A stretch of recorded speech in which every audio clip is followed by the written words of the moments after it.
धर्मरताय च भजतां कल्पवृक्षाय नमतां कामधेनवे। पूर्णप्रज्ञाख्य आसीत् यतिकुलतिलको यः शुभाचार ईश। प्रप्तोऽस्मा ईश्वराज्ञा गतसुरसरिति स्नानकृत् जैत्रपत्रः।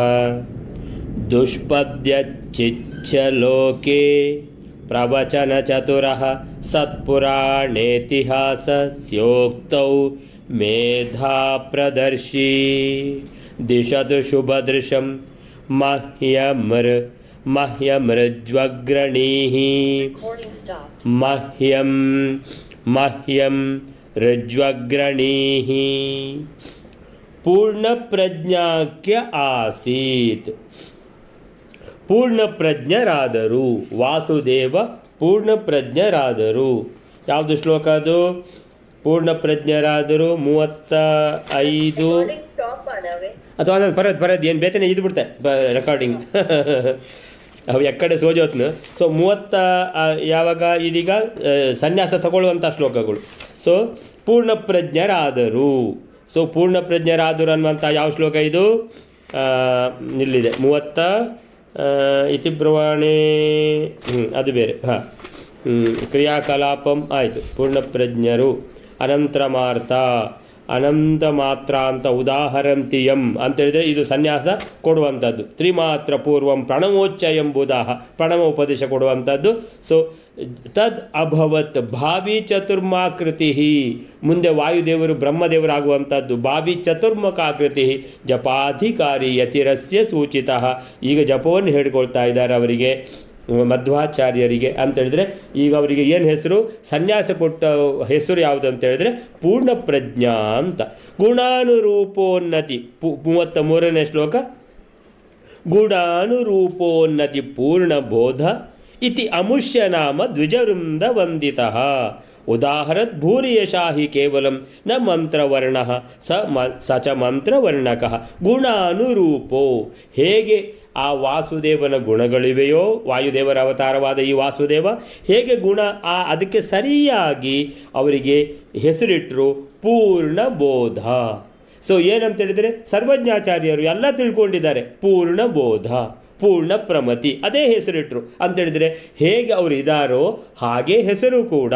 ಸೊ ಗುಣಾನುರೂಪೋ ಉನ್ನತಿ ಪೂರ್ಣಬೋಧ, ಪೂರ್ಣಬೋಧ ಪೂರ್ಣ ಪ್ರಜ್ಞರು ಇತಿ ಅಮುಷ್ಯ ನಾಮ, ಈ ರೀತಿ ಹೆಸರಿಟ್ಟರು.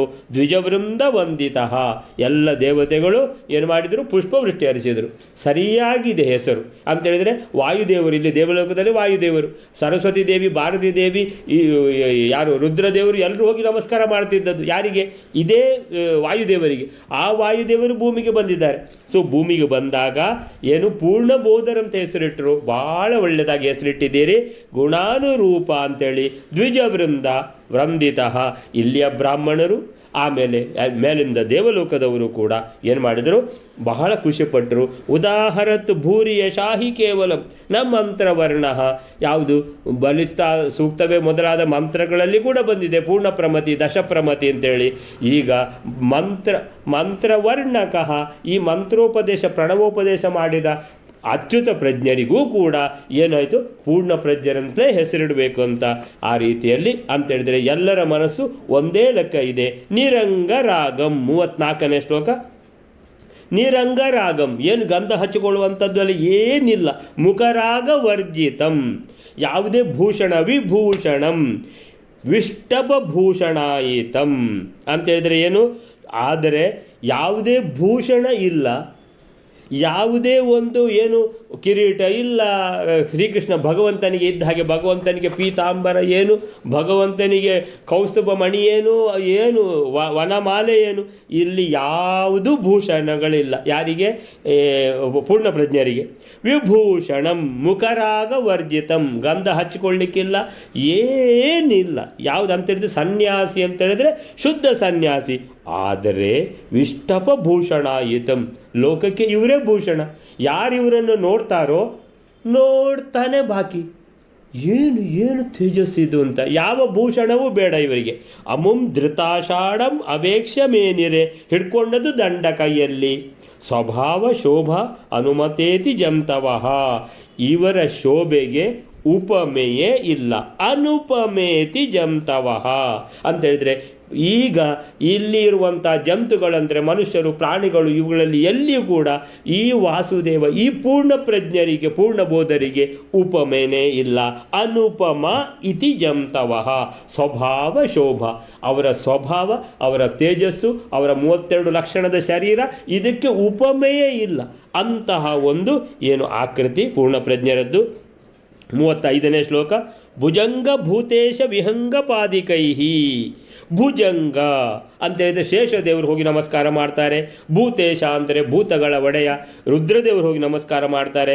ವಿಹಂಗ ಪಾದಿಕೈಹಿ, ಗರುಡ ದೇವರು ಹೋಗಿ ನಮಸ್ಕಾರ ಮಾಡ್ತಾರೆ. ಪ್ರವಂದಿತ ಸಾವಸರ ಪ್ರತೀಕ್ಷಣೈಹಿ, ಸಾವಸರ ಅವಸರ ನೋಡಿ ಅಂತೇಳಿದರೆ, ಈಗ ನಾವೆಲ್ಲ ನೋಡೋದಿಲ್ಲ, ಆ ಬಾಸ್ ಫ್ರೀ ಇದ್ದರೆ ಒಂದು ಗಳಿಗೆ ಹೋಗಿ ನೋಡಿ ಬರ್ಬೋದಿತ್ತು ಅಂತೇಳಿದರೆ, ಬಾಸ್ ಫ್ರೀ ಇದ್ದರೆ ಮಾತ್ರ ನಾವು ಹೋಗಬಹುದು ಅನ್ನುವಂಥದ್ದು. ಅಂತೇಳಿದರೆ ವಾಯುದೇವರು ಯಾವಾಗ ಫ್ರೀ ಇರ್ತಾರೋ ಆವಾಗ ರುದ್ರದೇವರು, ಶೇಷದೇವರು, ಗರುಡ ದೇವರು ಹೋಗಿ ನಮಸ್ಕಾರ ಮಾಡಿ ಬರುವುದು. ಸೊ ಹಾಗಿರುವಾಗ ಇಲ್ಲಿ ಮಾತ್ರ ಮನುಷ್ಯಾವತಾರ ಯಾರು ಪೂರ್ಣಪ್ರಜ್ಞರಾಗಿದ್ದಾರೆ. ಸೊ ಪೂರ್ಣಪ್ರಜ್ಞರು ನನಾಮ ಸೋ ಅಯಂ ಗುರುಪೂರ್ವಕಾನಿಯತೀನ್. ಸೊ ಅಚ್ಯುತ ಪ್ರೇಕ್ಷರಿಗೆ ಹೋಗಿ ತಾನೇ ನಮಸ್ಕಾರ ಮಾಡ್ತಾರೆ. ಅಲ್ಲಿದ್ದು ಏನು ಯೋಗ್ಯತೆ ಇಲ್ಲಿ ಹೇಳ್ತಾರೆ. ಅಹೋ ಮಹೀಯೋ ಮಹತಾಂ ವಿಡಂಬನಂ. ಈ ದೊಡ್ಡ ಈ ಮಹಾನುಭಾವರದ್ದು ಇದೇ ರೀತಿ ವಿಡಂಬನೆ. ಎಂಥ ಒಂದು ದೊಡ್ಡ ಒಂದು ಏನು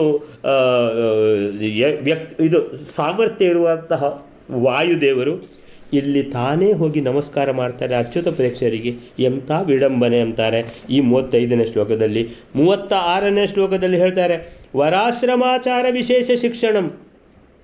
ಸನ್ಯಾಸ ಕೊಟ್ಟಾಯಿತು, ಇನ್ನೆಲ್ಲ ಹೇಳಿಕೊಡ್ಬೇಕಲ್ಲ ಸನ್ಯಾಸಿಗಳು ಹೇಗಿರಬೇಕು ಅಂತ. ವರಾಶ್ರಮ ಆಚಾರ ವಿಶೇಷ ಶಿಕ್ಷಣಂ ಅಂದರೆ ಒಳ್ಳೆ ಶಿಕ್ಷಣ ಅವರಿಗೆ ಕೊಡಬೇಕೀಗ. ಯಾರಿಗೆ? ಶಿಷ್ಯನಿಗೆ ಅಂತ ತಿಳ್ಕೊಂಡು ಯೋಚನೆ ಮಾಡ್ತಾರೆ ಅಚ್ಯುತ ಪ್ರೇಕ್ಷರು. ವಿದಿತ್ಸುಹು ಅಸ್ಯ ಆಚರಿತಂ ನಿಶಾಮಯನ್ ಅಂತ ಹೇಳಿದರೆ ಹೇಳಿಕೊಡ್ಲಿಕ್ಕಂತ ಹೋಗಿದ್ದಾರೆ. ಹೇಳಿಕೊಡ್ಲಿ ಅಂತ ಹೋಗುವಾಗ ಅವರು ಮಾಡ್ತಾ ಇರುವಂಥದ್ದನ್ನು ವಿದಿತ್ಸುಹು ಅಂತೇಳಿದರೆ ಏನು ಕಲಿಸಿಕೊಡ್ಲಿಕ್ಕೆ ಇಚ್ಛೆ ಪಡ್ತಾ ಇದ್ದಾರೋ ಅಸ್ಯ ಆಚರಿತಂ ಅವರು ಮೊದಲೇ ಮಾಡ್ತಾ ಇದ್ದಾರೆ. ನಾನು ಹೇಳಿಕೊಡ್ಬೇಕಂತ ಬಂದಿದ್ದೇನೆ ಅಂದರೆ ಅವರು ಮಾಡ್ತಾನೆ ಇದ್ದಾರೆ, ಇನ್ನೇನು ಹೇಳಿಕೊಡ್ಬೇಕು. ನಿಶಾಮಯನ್ ನೋಡ್ತಾನೆ ಬಾಕಿ ಅಚ್ಯುತ ಪ್ರೇಕ್ಷರು. ಅಯ್ಯೋ ನಾನು ಹೇಳಿಕೊಡ್ಲಿಕ್ಕೆ ಏನೂ ಇಲ್ಲ, ಎಲ್ಲ ಇವರಿಗೆ ಗೊತ್ತಿದೆ. ವಿಶೇಷ ಶಿಕ್ಷಾ ಸ್ವಯಮಾಪ್ಯ ಧೀರದೀಹಿ. ಇನ್ನೂ ಕೆಲವೆಲ್ಲ ನೋಡ್ತಾ ಇದ್ದಾರೆ ಅಚ್ಯುತ ಪ್ರೇಕ್ಷರು. ಅಂದರೆ ಈ ಕ್ರಮ ಮಾಡ್ತಾ ಇದ್ದಾರಲ್ಲ ಯಾರು ಪೂರ್ಣ ಪ್ರಜ್ಞರು ಅಂತೇಳಿದರೆ ಇದೆಲ್ಲ ನನಗೆ ಸಹ ಗೊತ್ತಿಲ್ಲ. ಅಚ್ಯುತ ಪ್ರೇಕ್ಷರು ಎಣಿಸೋದು, ಅರೆ ನಾನು ಏನು ಹೇಳಿಕೊಡ್ಬೇಕೋ ಅದು ಹೇಗೂ ತಾನೇ ಮಾಡ್ತಾ ಇದ್ದಾರೆ, ಅದು ಅಲ್ಲದೆ ಏನೋ ಎಲ್ಲ ಏನು ಮಾಡ್ತಾ ಇದ್ದಾರೋ ಇದೆಲ್ಲ ನನಗೂ ಗೊತ್ತಿಲ್ಲ, ನಾನು ಕಲಿಬೇಕು ಇವರ ಹತ್ರ ಅಂದರೆ ಹೇಳಿಕೊಡ್ಲಿಕ್ಕಿಂತ ಬಂದಿದ್ದಾರೆ. ಅವರಿಂದಲೇ ಕಲಿತಾ ಇದ್ದಾರೆ. ಯಾರಿಂದ? ಪೂರ್ಣ ಪ್ರಜ್ಞರಿಂದಲೇ ಕಲಿತಾ ಇದ್ದಾರೆ ಗುರುಗಳು. ವಿಶೇಷ ಶಿಕ್ಷಾ ಸ್ವಯಂ ಆಪ್ಯ ಧೀರದೀಹಿ. ಸ್ವಯಂ ಆಪ್ಯ ತಾನೇ ಕಲಿತುಕೊಂಡರು. ಧೀರದೀಹಿ ಯತೀಶ್ವರೋ ವಿಸ್ಮಯಂ ಆಯತಾಂತರಂ. ಏನು ಸನ್ಯಾಸಿ ಅಂತ ಹೇಳಿದರೆ ಯತೀಶ್ವರೋ ವಿಸ್ಮಯಂ. ಅಚ್ಯುತ ಪ್ರೇಕ್ಷರು ಗುರುಗಳಿಗೆ ವಿಸ್ಮಯ ಆಗಿಬಿಡ್ತು.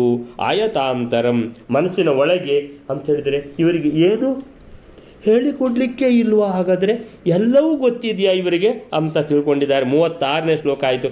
37ನೇ ಶ್ಲೋಕ. ಇಷ್ಟಾಗುವಾಗ ಸರೂಪ್ಯ ಪೀಠಾಲಯ ವಾಸಿನೇ. ಎಲ್ಲಿದು? ರೂಪ್ಯ ಪೀಠ ಅಂದರೆ ಉಡುಪಿ, ಒಡಿಪಿನ ಅನಂತಾಸನ ದೇವಸ್ಥಾನದಲ್ಲಿ ಇದೀಗ ನಡೀತಾ ಇರುವಂಥದ್ದು ಇದೆಲ್ಲ. ಸರೂಪ್ಯ ಪೀಠಾಲಯ ವಾಸಿನೇ ಯದ. ಅನಂತಾಸನಿಗೆ ನನಾಮನಾಥಾಯ ಮಹಾಮದಿರ್ಮುದ. ಪುನಃ ನಮಸ್ಕಾರ ಮಾಡ್ತಾರೆ ಅಚ್ಯುತ ಪ್ರೇಕ್ಷರು. ಏನಂತ ಹೇಳಿದರೆ ಶಿಷ್ಯನಿಂದಲೇ ಕಲಿಬೇಕು, ಕಲಿತಿ ನೀನು ಒಳ್ಳೆ ಶಿಷ್ಯ ಸಿಗ್ತಾನೆ ಅಂತ ತಿಳ್ಕೊಂಡು ಮೊದಲೇ ಹೇಳಿದ್ದೀರಿ. ಖಂಡಿತ ಹೌದಿದು.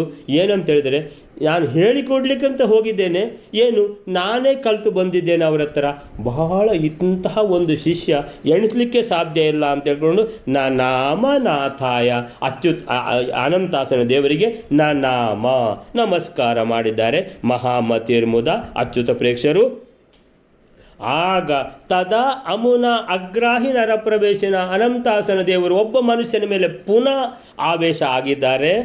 ಭುಜೇ ಭುಜೇನಾಶು ಭುಜಂಗಶಾಯಿನ ಅಂತೇಳಿದರೆ ಪೂರ್ಣ ಪ್ರಜ್ಞರ ತೋಳನ್ನು ಹಿಡ್ಕೊಂಡು ಆ ಮನುಷ್ಯ ಕರ್ಕೊಂಡು ಬಂದ.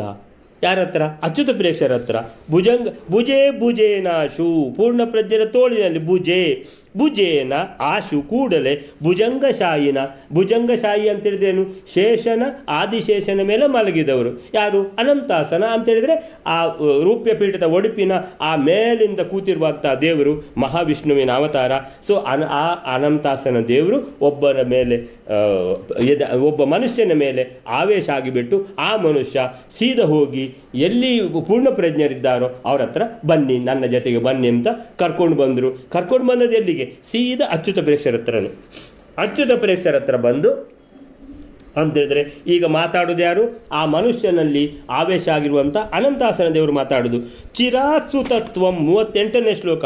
ಚಿರಾತ್ಸುತತ್ವಂ ತತ್ವಜ್ಞಾನ ಬೇಕು, ಸರಿಯಾದ ಉಪಾಸನಾ ಕ್ರಮ ಬೇಕು ಅಂತ ಪ್ರಭುಬುತ್ಸುನಾತ್ವಯ ಬಹಳ ಸೇವೆ ಮಾಡಿದ್ದೀನಿ ಅಚ್ಯುತ ಪ್ರೇಕ್ಷರೇ. ನೀವು ನಿಷೇವಣಂ ಸೇವೆ ಮಾಡಿದ್ದೀರಿ ಮೇ ನಂದು, ಯತ್ ಅಕಾರಿ ತತ್ಫಲಂ ನಿಮಗೆ ಅದರ ಫಲ ಸಿಕ್ಕಿತು. ಯಾವುದು? ಈಗ ನಾನು ಕರ್ಕೊಂಬಂದಿದ್ದೀನಲ್ಲ ನೋಡಿ, ಇವರೇ ಅವತ್ತು ಹೇಳಿದ್ದೇನೆ ನಿಮಗೆ ಏನಂತ ಅಂತ ಹೇಳಿದರೆ, ಒಬ್ಬ ಶ್ರೇಷ್ಠ ಶಿಷ್ಯ ಸಿಗ್ತಾನೆ, ಆ ಶಿಷ್ಯನ ಹತ್ರನೇ ಕಲಿತೀರಿ ನೀವು ತತ್ವಜ್ಞಾನ ಅಂತ ನಾನು ಹೇಳಿದ್ದು, ಇದೇ ಶಿಷ್ಯ ನೋಡಿ ಅಂತ ತಿಳ್ಕೊಂಡು ಒಪ್ಪಿಸ್ತಾರೆ ಪುನಃ. ಅಂತೇಳಿದರೆ ಆವತ್ತು ಹೇಳಿದ್ದು ಒಂದು ವೇಳೆ ಅಚ್ಯುತ ಪ್ರೇಕ್ಷರಿಗೆ ಸರಿಯಾಗಿ ಗೊತ್ತಾಗಿದೆಯೋ ಇಲ್ವೋ, ಈಗ ಪುನಃ ಹೇಳ್ತಾರೆ ಅನಂತಾಸನ ದೇವರು, ಇದೇ ಶಿಷ್ಯ, ಇವರಿಂದಲೇ ನೀವು ಕಲಿಲಿಕ್ಕೆ ಇರುವಂಥದ್ದು ಅಂತ ಪುನಃ ಹೇಳ್ತಾರೆ. ಸೊ ಹೇಳಿ ಹೋಗ್ತಾರೆ. ಅಂದರೆ ಸಮಾಧಾನ ಆಗ್ತದೆ ಯಾರಿಗೆ? ಅಚ್ಯುತ ಪ್ರೇಕ್ಷರಿಗೆ ಖಂಡಿತ ಈ ಶಿಷ್ಯನಿಂದಲೇ ತತ್ವಜ್ಞಾನ ಸಿಗಲಿಕ್ಕಿದೆ ಅನ್ನುವಂಥದ್ದು. ಸೊ ಪೂರ್ಣ ಪ್ರಜ್ಞಾಕ್ಯ ಆಸೀತ್ ಯತಿ ಕುಲ ತಿಲಕಃ. ಸೊ ಯತಿ ಕುಲ ತಿಲಕಃ ಇಷ್ಟು ಶ್ಲೋಕದಲ್ಲಿ ನಮಗೆ ಗೊತ್ತಾಯಿತು ಸಾಮಾನ್ಯದ ಸನ್ಯಾಸಿ ಅಲ್ಲ ಪೂರ್ಣ ಪ್ರಜ್ಞರು. ಏನಂತೇಳಿದರೆ ಪೂರ್ಣ ಪ್ರಜ್ಞೆ ಅಂತ ಹೇಳಿದರೆ ಎಲ್ಲವನ್ನೂ ಮೊದಲೇ ತಿಳ್ಕೊಂಡಿದ್ದಾರೆ, ಗುರುಗಳಿಗೆ ಹೇಳಿಕೊಡಲಿಕ್ಕೆ ಏನು ಸಿಗಲಿಲ್ಲ, ಬದಲಿಗೆ ಗುರುಗಳಿಗೆ ಕಲೀಲಿಕ್ಕೆ ಸಿಕ್ಕಿತು ಪೂರ್ಣ ಪ್ರಜ್ಞರ ಹತ್ರ. ಒಂದು ಪಾಯಿಂಟ್. ಎರಡನೇ ಪಾಯಿಂಟ್, ಮೊದಲೇ ಅನಂತಾಸನ ದೇವರು ಹೇಳಿದ್ದಾರೆ ಈ ಶ್ರೇಷ್ಠ ಶಿಷ್ಯನಿಂದಲೇ ತತ್ವಜ್ಞಾನ ಸಿಗ್ತದಂತ. ಇವತ್ತು ಪುನಃ ಕರ್ಕೊಂಡು ಬಂದರು. ಕರ್ಕೊಂಡು ಬಂದು ನೋಡಿ, ನನ್ನ ಸೇವೆ ಮಾಡಿದ್ದಿ ತತ್ವಜ್ಞಾನಕ್ಕೋಸ್ಕರ, ಈ ಶಿಷ್ಯನಿಂದಲೇ ನಿಮಗೆ ಸಿಗ್ತದೆ ಎಲ್ಲ ಅಂತ ಹೇಳ್ಕೊಂಡು ಅಮುಂ ದದಾಮಿ ಇತಿ ಅಭಿಧಾಯ ನಿನಗೆ ಕೊಡ್ತಾ ಇದ್ದೇನೆ ಅಂತ ಹೇಳಿ, ಸೊ ಅಮುನ ತದಾ ಪ್ರಣೀಯ ಪ್ರದದೆ ಅಚ್ಯುತಾತ್ಮನೆ. ಅಚ್ಯುತಾತ್ಮನೆ ಅಂತ ಹೇಳಿದರೆ ಅಚ್ಯುತ ಪ್ರೇಕ್ಷರು. ಅಚ್ಯುತ ಪ್ರೇಕ್ಷರಿಗೆ ಪುನಃ ಈ ಶಿಷ್ಯನನ್ನು ಒಪ್ಪಿಸಿ ಅವರು ಹೋದರು. ಯಾರು? ಅನಂತಾಸನ ದೇವರು ಆ ಮನುಷ್ಯನಲ್ಲಿ ಆವೇಶ ಆಗಿಬಿಟ್ಟು ಹೇಳಿ, ನೋಡಿ ಇದೇ ಶಿಷ್ಯ, ಇವರಿಂದೇ ತತ್ವಜ್ಞಾನ ಸಿಗ್ತದೆ, ನನ್ನ ಸೇವೆ ಬಹಳ ಮಾಡಿದ್ದೀರಿ, ಇವತ್ತದು ಫಲಕಾರಿಯಾಗಿ ನಾನು ಒಪ್ಪಿಸ್ತಾ ಇದ್ದೇನೆ ನಿಮ್ಮ ಹತ್ರ ಅಂತ ಬಿಟ್ಟು ಹೋದರು. ಸೊ ಯತಿಕುಲ ತಿಲಕ ಯಾರು? ಈ ಅಚ್ಯುತ ಪ್ರೇಕ್ಷರ ಈಗ ಸನ್ಯಾಸ ಕೊಟ್ಟಿದ್ದಾರೆ. ಯಾರಿಗೆ? ಈ ಪೂರ್ಣ ಬೋಧರಿಗೆ. ಪೂರ್ಣ ಬೋಧರು ಯತಿಕುಲ ತಿಲಕಃ. ಆಮೇಲೆ ಯಹ ಶುಭಾಚಾರ. ಶುಭಾಚಾರ ಅಂದರೆ ಎಲ್ಲ ಅವರಿಗೆ ಗೊತ್ತು, ಹೇಳಿಕೊಡ್ಲಿಕ್ಕೆ ಏನಿಲ್ಲ, ಎಲ್ಲ ಒಳ್ಳೆಯ ಆಚಾರಗಳು ಯತಿಗಳು ಹೇಗಿರಬೇಕು ಅನ್ನುವಂಥದ್ದು ಪುಸ್ತಕವೇ ಬರೆದರು ಆಮೇಲೆ ಮಧ್ವಾಚಾರ್ಯರು. ನಂತರ ಈಶ ಪ್ರಪ್ತೋಸ್ಮ. ಈಶ ಅಂದರೆ ಭಗವಂತ. ಭಗವಂತನಿಂದ ಪ್ರತ್ತ ಅಂದರೆ ಕೊಡಲ್ಪಟ್ಟರು. ಹೇಗೆ? ಅವರ ತೋಳನ್ನು ಹಿಡಿದು ಅವರನ್ನು ಕರ್ಕೊಂಡು ಬಂದು, ಯಾರನ್ನು? ಪೂರ್ಣಬೋಧರನ್ನು ಕರ್ಕೊಂಡು ಬಂದು ನನ್ನ ಸೇವೆ ಬಹಳ ಮಾಡಿದ್ದಿ. ಯಾರು? ಅಚ್ಯುತ ಪ್ರೇಕ್ಷರೇ ನೀವು. ಸೊ ಇವತ್ತು ಆ ಸೇವೆ ಫಲಕಾರಿಯಾಯಿತು ಇದೇ ಶಿಷ್ಯನಿಂದ. ನಾನು ಅವತ್ತು ಹೇಳಿದ್ದಲ್ಲ ನಿಮಗೆ, ಒಂದು ಒಳ್ಳೆ ಶಿಷ್ಯ ಸಿಗ್ತಾನಂತ, ಅದು ಇದೇ ಶಿಷ್ಯ. ಇವನಿಂದ, ಈ ಶಿಷ್ಯನಿಂದ ನಿಮಗೆ ತತ್ವಜ್ಞಾನ ಸಿಗಲಿದೆ ಅನ್ನುವಂಥದ್ದನ್ನು ಪುನಃ ಹೇಳಿ ನಿಮಗೆ ಒಪ್ಪಿಸ್ತಾ ಇದ್ದೇನೆ ಅಂತ ಹೇಳ್ಕೊಂಡು ಹೋಗಿದ್ದಾರೆ. ಅಂದರೆ ಈಶ ಪ್ರಪ್ತಃ, ಈಶೇನ ಭಗವಂತನಿಂದ ಪ್ರತ್ತಃ ಕೊಡಲ್ಪಟ್ಟರು, ಅನುಗ್ರಹಪೂರ್ವಕವಾಗಿ ಕೊಡಲ್ಪಟ್ಟರು. ಯಾರು? ಪೂರ್ಣಬೋಧರು ಅಚ್ಯುತ ಪ್ರೇಕ್ಷರಿಗೆ ಕೊಟ್ಟಲ್ಪಟ್ಟರು. ಸೊ ಈಶ ಪ್ರಪ್ತ ಅಸ್ಮಾ ಈಶ್ವರಾಜ್ಞಾಗತ ಸುರ ಸರೀತಿ ಅಂತ ಹೇಳಿದರೆ, ಈಗ ಸನ್ಯಾಸ ಕೊಟ್ಟದ್ದಾಯಿತು, ಅವರ ಶ್ರೇಷ್ಠ ಆಚಾರ ವಿಚಾರ ನೋಡಿ ಆಯಿತು. ಪುನಃ ಅನಂತಾಸನ ದೇವರು ಇದೇ ಶಿಷ್ಯನಿಂದ ತತ್ವಜ್ಞಾನವನ್ನು ತಿಳಿಯುತ್ತೆ ಅನ್ನುವಂಥದ್ದು ಕನ್ಫರ್ಮ್ ಮಾಡಿ ಆಯಿತು. ಈಗ ಏನಾಯಿತು, ಇವರಿಗೆ ಪೂರ್ಣಬೋಧರಿಗೆ ಒಂದು ಸಲ ಹೋಗಿ ಬರಬೇಕು. ಎಲ್ಲಿಗೆ? ಗಂಗಾ ನದಿಯನ್ನು ಸ್ನಾನ ಮಾಡಿ ಬರಬೇಕು ಅಂತಾಯಿತು. 39ನೇ ಶ್ಲೋಕ. ಅನುಗ್ರಹಂ ತಂ ಪ್ರತಿಗೃಹ್ಯ. ಈ ಅಚ್ಯುತ ಪ್ರೇಕ್ಷರು ಈ ಅನಂತಾಸನಿಂದ ಅನುಗ್ರಹ ಆಯಿತು ಅಂತ. ಅನುಗ್ರಹಂ ತಂ ಅಂದರೆ ಇದು ತಮ್ ಅಂದರೆ ಅನಂತಾಸನ ದೇವರದು, ಭಗವಂತನ ಅನುಗ್ರಹ ಆಯಿತು ಅಂತ ಪ್ರತಿಗೃಹ್ಯ ಸ್ವೀಕರಿಸಿದರು. ಯಾರನ್ನ? ಪೂರ್ಣಬೋಧರನ್ನ. ಸಾದರಂ, ಬಹಳ ಸಾದರಂ ಅಂದರೆ ಆದರಪೂರ್ವಕವಾಗಿ. ಯಾಕೆ? ಈ ಶಿಷ್ಯ ಬಹಳ ಶ್ರೇಷ್ಠ ಶಿಷ್ಯ, ಈ ಶಿಷ್ಯನಿಂದಲೇ ತತ್ವಜ್ಞಾನ ಸಿಗಲಿದೆ ಅಂತ ಹೇಳಿದರೆ, ಆದ್ದರಿಂದ ಆದರಪೂರ್ವಕವಾಗಿ ಶಿಷ್ಯನನ್ನು ಸ್ವೀಕರಿಸಿದರು. ಅನಂತಾಸನ ದೇವರು ಕೊಟ್ಟರು, ಅಚ್ಯುತ ಪ್ರೇಕ್ಷರು ತಗೊಂಡ್ರು. ಯಾರನ್ನ? ಈ ಶ್ರೇಷ್ಠ ಶಿಷ್ಯನನ್ನು. ಮುದಾ ಆತ್ಮನ ಆಪ್ತಾಂ ಕೃತಕೃತ್ಯತಾಂ ಸ್ಮರನ್. ದೇವರದ್ದೇ ಕೃಪೆ, ಈ ಶಿಷ್ಯನಿಂದಲೇ ಕಲೀಲಿಕ್ಕಿದೆ ಅಂತ ಹೇಳಿದರೆ ಎಷ್ಟು ಒಳ್ಳೆ ಶಿಷ್ಯ ಅಂತ ಹೇಳಿದರೆ, ಆಗಲೇ ಶಿಷ್ಯನ ಬಗ್ಗೆ ಬಹಳ ಗೊತ್ತಾಗಿದೆ ಅಂತ ಹೇಳಿದರೆ, ಎಲ್ಲ ಆಚಾರ ವಿಚಾರದಲ್ಲಿ ಗುರುಗಳ ಸೇವೆಯಲ್ಲೆಲ್ಲ ತುಂಬ ಒಳ್ಳೆಯ ಶಿಷ್ಯ. ಆದ್ದರಿಂದ ಬಹಳ ಒಂದು ಏನಾಗಿದೆ, ಶಿಷ್ಯರಿಗೂ ಗುರುವಿಗೂ ಬಹಳ ಒಂದು ಆಪ್ತತೆ ಬೆಳೆದು ಬಿಟ್ಟಿದೆ. ಅಭೂತ್ ಅಸಂಗೋಪಿ ತತ್ ಸಂಗವಾನ್ ಅಸಂಗಭೂಷ ನನು ಸಾಧು ಸಂಗೀತ. ಒಳ್ಳೆಯವರಿಗೆ ಇನ್ನೊಬ್ಬರು ಒಳ್ಳೆಯವರು ಸಿಕ್ಕಿದರೆ ಅಭೂತ್ ಅಸಂಗೋಪಿ ಅಂತೇಳಿದರೆ ಇವರು ಸನ್ಯಾಸಿಗಳು, ಇವರಿಗೆ ಎಲ್ಲ ಬಿಟ್ಟಿದ್ದಾರೆ. ಆದರೆ ಸುಸಂಗವಾನ್, ಒಳ್ಳೆ ಆಚಾರ ವಿಚಾರದ ವಿರಕ್ತರು ಇನ್ನೊಬ್ಬರು ಸಿಕ್ಕಿದ್ರು, ಇವರು ವಿರಕ್ತಿ ಅವರಿಗೂ ವಿರಕ್ತಿ ಅಂತೇಳಿದರೆ ಏನಾಯಿತು? ಅಸಂಗಭೂಷ, ಇಬ್ಬರು ವಿರಕ್ತರಿಗೆ ನಾನು ಸಾಧು ಸಂಗೀತ ಒಂದು ನಂಟು ಬೆಳೆಯಿತು. ಈ 40ನೇ ಶ್ಲೋಕ. ಈ ಯಾಸತಿ. ಸೊ ಇದ್ದಕ್ಕಿದ್ದ ಹಾಗೆ ಏನಾಯಿತು, ಒಂದು ದಿವಸ ಅಂತ ಹೇಳಿದ್ರೆ ಒಂದು 3-4 ದಿವಸ ಆಗಿದೆ ಸನ್ಯಾಸ ತಗೊಂಡು. ಬೆಳಿಗ್ಗೆ ಎದ್ದವರಿಗೆ ಏನಾಯಿತು ಅಂತ ಹೇಳಿದರೆ, ನನಗೆ ಗಂಗಾ ನದಿಯಲ್ಲಿ ಸ್ನಾನ ಮಾಡಿ ಬರಬೇಕು. ಯಾರಿಗೆ? ಪೂರ್ಣಬೋಧರಿಗೆ. ಈ ಯಾಸತಿ ಸ್ವಸ್ತಟಿನೀಂ ಅಂತೇಳಿದ್ರೆ, ನಾನು ಒಂದು ಸಲ ಗಂಗಾ ನದಿಯಲ್ಲಿ ಸ್ನಾನ ಮಾಡಿ ಬರಬೇಕು. ಅಂದರೆ ಈಗಿನ ಕಾಲದಲ್ಲಿ ಅಲ್ಲ, ಈಗಿನ ಕಾಲದಲ್ಲಿ ಏನು ಫ್ಲೈಟ್ ಬುಕ್ ಮಾಡಿದರೆ ಆಯಿತು, ಹೋದರೆ ಆಯಿತು. ಎಲ್ಲಿಗೆ? ವಾರಣಾಸಿಗೆ. ಎಂಥದ್ದು 10 ಗಂಟೆಗೆ ಫ್ಲೈಟ್ ಹೊರಟ್ರೆ 12 ಗಂಟೆಗೆ ವಾರಣಾಸಿಯಲ್ಲಿ ಇರ್ತದೆ. ಸೊ ಈಗದ್ದು ವ್ಯವಸ್ಥೆ ಅಲ್ಲ ಅದು. ಮೊದಲು ಅಂತೇಳಿದರೆ ಗಂಗಾ ನದಿಯಲ್ಲಿ ಸ್ನಾನ ಮಾಡಿ ಬರುವುದು ಅಂತೇಳಿದರೆ ಎಷ್ಟು ದೂರ ನಡ್ಕೊಂಡು ಹೋಗಬೇಕಾ ದೇವರೊಬ್ಬನಿಗೆ ಗೊತ್ತು. ಯಾವ ಕಾಡಿನಲ್ಲಿ ಹೋಗಬೇಕೋ, ಅಂದರೆ ಹೋದವರು ವಾಪಸ್ ಬರ್ತಾರೋ ಇಲ್ವೋ. ಸೊ ಈ ರೀತಿಯೆಲ್ಲ ಇರುವಂಥದ್ದು ಅಂತೇಳಿದರೆ, ಇಯಾಸತಿ, ನನಗೆ ಹೋಗಿ ಬರಬೇಕಂತ ಇಚ್ಛೆ ಆಗಿದೆ. ಏನು ಅಂತ? ಸ್ವಸ್ತಟಿನೀಂ, ಗಂಗಾ ನದಿಯಲ್ಲಿ ಸ್ನಾನ ಮಾಡಿಕೊಂಡು. ಮುಹುರ್ಮುಹು ಅಂತೇಳಿದರೆ ನಮತಿ ಅಂತೇಳಿದರೆ ಪೂರ್ಣಪ್ರಜ್ಞರು ಹೋಗಿ ನಮಸ್ಕಾರ ಮಾಡಿದ್ದಾರೆ. ಯಾರಿಗೆ? ಅಚ್ಯುತ ಪ್ರೇಕ್ಷ ಗುರುಗಳಿಗೆ. ಪುನಃ ಒಂದು ಅರ್ಧ ಗಂಟೆ ಆಯಿತು, ಪುನಃ ನಮಸ್ಕಾರ ಮಾಡಿದ್ದಾರೆ. ಮತ್ತೆ ಅರ್ಧ ಗಂಟೆ ಆಯಿತು, ಪುನಃ ನಮಸ್ಕಾರ ಮಾಡ್ತಾ ಇದ್ದಾರೆ. ಏನಪ್ಪ, ಏನು ಇಷ್ಟೆಲ್ಲ ನಮಸ್ಕಾರ ಮಾಡ್ತಾರೆ? ಅಲ್ಲ, ಏನಿಲ್ಲ, ನನಗೊಂಚೂರು ಗಂಗಾ ನದಿಯಲ್ಲಿ ಸ್ನಾನ ಮಾಡಿ ಬರಬೇಕು ಅಂತ ಒಂಚೂರು ಮನಸ್ಸಾಗಿದೆ. ಓ, ಅನುಜ್ಞಾರ್ಥಿನಿ. ನಮತಿ ಅನುಜ್ಞಾರ್ಥಿನಿ ಅಂದರೆ ನನಗೆ ಪರ್ಮಿಷನ್ ಬೇಕು ಅಂತ. ಭೂರಿ ಚೇತಸಿ, ಯಾರು? ಪೂರ್ಣಬೋಧರು. ತಮ್ಮ ಅಸ್ಮರತ್ ಸ್ವಾಮಿನಂ ಏವ ದೂನದೀಹಿ ಗುರು ಭವಿಷ್ಯತ್ ವಿರಹಾಗ್ನಿ ಶಂಕಯ. ಅಷ್ಟಾಗುವಾಗ ಗುರುಗಳಿಗಾಯಿತು, ಹಾಗಾದರೆ ಗಂಗಾ ನದಿಯಲ್ಲಿ ಸ್ನಾನ ಮಾಡಲಿಕ್ಕೆ ಅಂತ ಹೋಗಬೇಕಂತ ಇಚ್ಛೆ ಆದರೆ ಇದು ಸಾಮಾನ್ಯದ ಇಚ್ಛೆ ಅಲ್ಲ ಇದು ಅಂತೇಳಿದರೆ, ಹೋಗಲಿಕ್ಕೆ 6 ತಿಂಗಳು, ಬರಲಿಕ್ಕೆ 6 ತಿಂಗಳು, ಹೋದವರು ಮತ್ತೆ ವಾಪಸ್ ಬರ್ತಾರೋ ಅಂತ ಗೊತ್ತಿಲ್ಲ. ಸೊ ಅಯ್ಯೋ ದೇವರೇ, ಈಗ ತಾನೇ ಏನು ನಿನ್ನೆ ತಾನೇ ಅನಂತಾಸನ ದೇವರು ಕೊಟ್ಟು ಹೋಗಿದ್ದಾರೆ, ಇದು ಶಿಷ್ಯನನ್ನು ಕೊಡ್ತಾ ಇದ್ದೇನೆ. ಏನಂತ ಹೇಳಿದರೆ, ಇವನಿಂದಲೇ ತತ್ವಜ್ಞಾನ ಸಿಗ್ತದೆ, ಬಹಳ ಒಳ್ಳೆ ಶಿಷ್ಯ, ಅದು ಇಲ್ಲದಿದ್ರೂ ಮನಸ್ಸಿಗೆ ಗೊತ್ತಾಗಿದೆ ಇದು ಒಳ್ಳೆ ಶಿಷ್ಯ ಅಂತ. ಸೊ ಆದರೆ ಈಗ ಬಿಟ್ಟು ಹೋಗ್ತೇನೆ ಅಂತ ಹೇಳ್ತಾ ಇದ್ದಾರಲ್ಲ. ಅಯ್ಯೋ ದೇವರೇ. ತಮ್ ಅಸ್ಮರತ್ ಅಂತೇಳಿದರೆ ಸ್ಮರಿಸಿದರು ಗುರುಗಳು. ಯಾರನ್ನ? ಅನಂತಾಸನ ದೇವರನ್ನು. ಭಗವಂತ ಕೊಡುವವನು ನೀನೆ, ವಾಪಸ್ ತಗೊಳ್ಳುವವನು ನೀನೆ. ಸೊ ತಮ್ಮ ಅಸ್ಮರತ್, ನಿನ್ನೆ ಕೊಟ್ಟಿದ್ದೀಯಾ, ಇವತ್ತು ಇವರೇನು ಹೇಳ್ತಾ ಇದ್ದಾರೆ, ನಾನು ಅಲ್ಲಿಗೆ ಹೋಗಿ ಬರ್ತೇನೆ ಅಂತ. ಅಂದರೆ ಇನ್ನು 1 ವರ್ಷ ನೋಡಲಿಕ್ಕಿಲ್ಲ ಅಂತೇಳಿದರೆ ಏನಂತೇಳಿದರೆ, ಏನು ನಮ್ಮ ಹತ್ರ ಏನೂ ಇಲ್ಲ ಅಂತ ಹೇಳೋದಕ್ಕೆ. ತಮ್ಮ ಅಸ್ಮರತ್ ಸ್ವಾಮಿನಂ ಏವ, ಎಲ್ಲವೂ ಅನಂತಾಸನ ದೇವರೇ, ಎಲ್ಲ ನಿನ್ನದ್ದೇ ಅಂತೇಳಿದರೆ, ನಿನ್ನೆ ತಾನೇ ಅಷ್ಟು ಖುಷಿಪಟ್ಟು ಒಳ್ಳೆ ಶಿಷ್ಯ ಸಿಕ್ಕಿದ ಅಂತ ಹೇಳುವಾಗ ಇವತ್ತು ಆ ಶಿಷ್ಯ ಹೊರಟು ಬಿಟ್ಟಿದ್ದಾನೆ. ಎಲ್ಲಿ? ನಾನು ಗಂಗಾ ಸ್ನಾನ ಮಾಡಲಿಕ್ಕೆ ಹೋಗ್ತೇನೆ ಅಂತ. ಸೊ ಏವ ದೂನದೀಹಿ, ದೂನಧಿ, ಧಿ ಅಂದರೆ ಮನಸ್ಸು, ದೂನಧಿ ಅಂದರೆ ಮನಸ್ಸಿಗೆ ಬೇಜಾರಾಗಿದೆ. ದೂನಧೀಹಿ ಗುರು ಭವಿಷ್ಯತ್ ವಿರಹಾಗ್ನಿ ಶಂಕಯ. ಗುರು ಭವಿಷ್ಯತ್ ಅಂತ ಹೇಳಿದ್ರೆ ಇನ್ನು 1 ವರ್ಷ ಈ ಶಿಷ್ಯನನ್ನು ನೋಡಲಿಕ್ಕೇ ಇಲ್ಲ. ಗುರು ಭವಿಷ್ಯತ್ ವಿರಹಾಗ್ನಿ ಶಂಕಯ. ವಿರಹಾಗ್ನಿ ಅಂತೇಳಿದರೆ ಇಷ್ಟು ಒಳ್ಳೆ ಶಿಷ್ಯ ಬಿಟ್ಟು ಹೋಗ್ತಾನ ಅಂತ ಹೇಳ್ಕೊಂಡು ಮನಸ್ಸಿಗೆ ಬಹಳ ಅಂದರೆ ಬಿಟ್ಟು ಹೋಗೋದಂತೇಳಿದರೆ ಗಂಗಾ ನದಿ ಸ್ನಾನ ಮಾಡಿ ಬರೋ ತನಕ ಇರುವುದಿಲ್ಲಲ್ಲ ಅಂತೇಳಿ ಒಂದೊಂದು ದಿವಸವೂ ಕಷ್ಟ ಆಗ್ತದೆ ಕಳೀಲಿಕ್ಕೆ. ಗುರುರು ಭವಿಷ್ಯತ್ ವಿರಹಾಗ್ನಿ ಶಂಕಯ, ಅದನ್ನು ಎಣಿಸಿಯೇ ಗುರುಗಳಿಗೆ ಬೇಜಾರಾಗ್ತದೆ. ಆದರೆ ಗುರುಗಳು ಯಾರನ್ನು ಸ್ಮರಿಸಿದರು?